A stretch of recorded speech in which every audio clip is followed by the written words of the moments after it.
Hello again, Linda Riche, graduate jeweler and gemologist, as well as a second-generation jeweler. And last week, I covered the basic components of a ring. And if you didn't see that video, I will link it below for you to watch. But as promised, I will dive deeper into each component, starting today with the head, also referred to as the setting. The head is comprised of the main stone, the focal point, and which is usually the most valuable part of the ring. This stone is held in place securely by metal. So let's have a look at the different types of settings and the pros and cons of each. Let's start with the most popular and most common setting, which is the four-prong setting, which, you guessed it, the stone is held together with four prongs. The main advantage of the prong setting is that it permits more light to travel through your stone so that it shines its brightest. And for colored stone, it gives it more light so that the color really comes through. This type of setting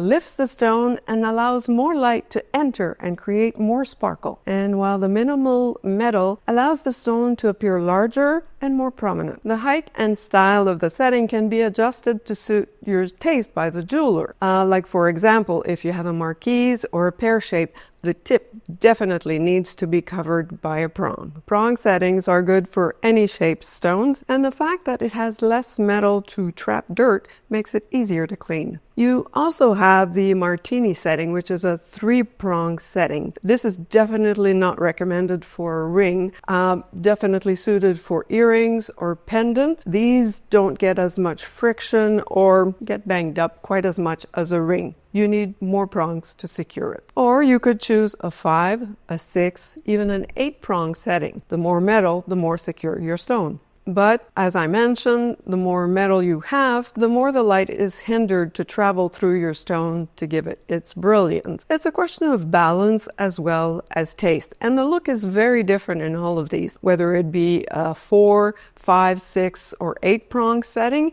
And there's also a 4 double-prong setting. It all depends on your taste. And now let's talk about the bezel set. This one has a ring of metal surrounding the stone, holding it securely in place. Instead of prongs, it's a lip that overlaps the edge of the stone for a sleek, modern look. The bezel protects your stone as well as prevents it from snagging on clothes like a prong setting might do. This type of setting is known for being very durable and a very popular choice for those of you that lead active lifestyles. The disadvantage of the bezel set is that it somewhat hinders the light to travel through the stone as it's completely enclosed in metal. As well, it makes it a bit more difficult to clean. And now for the gypsy set, which is also referred to as the flush or burnished set. In this type of setting, the stone is sunken directly into the mass, the body of the ring. You only see the top of your stone, and it creates a smooth, low profile. The difference between a gypsy set and a bezel set is that the bezel has a lip around it versus the gypsy, which is sunken into the metal for a low, flush, smooth type of setting.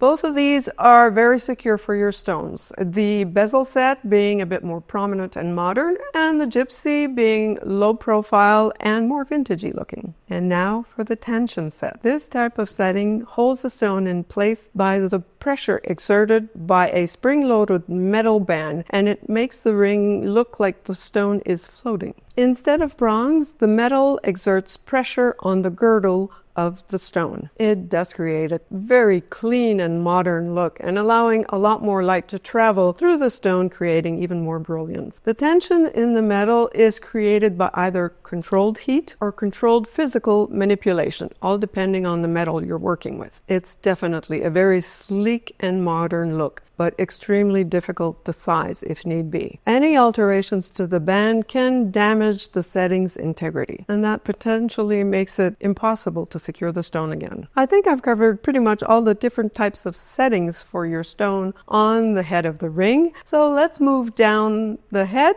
to the gallery. The gallery is the part of the ring that sits right below the stone, just above the ring's band. It's part of the support system that connects the head to the shank of the ring, keeping the stone stable and secure. What's fun about the gallery is that it can be used as a canvas for all sorts of intricate details, very subtle yet elegant. You can choose to do a hidden halo, which is getting pretty popular these days, or add milligrain, filigree engraving, really up its wow factor. A common belief is that an open gallery will permit more light to enter below the stone, creating more sparkle. But a well-cut diamond will capture most of the light from the top facets, the bottom ones acting more as a mirror. So the decorative elements of the gallery don't typically hinder the stone's brilliance. And finally, the basket. It's the metal framework or the metal ring where the stone is set. It's beneath the stone, connecting it to the prongs. It's called a basket because it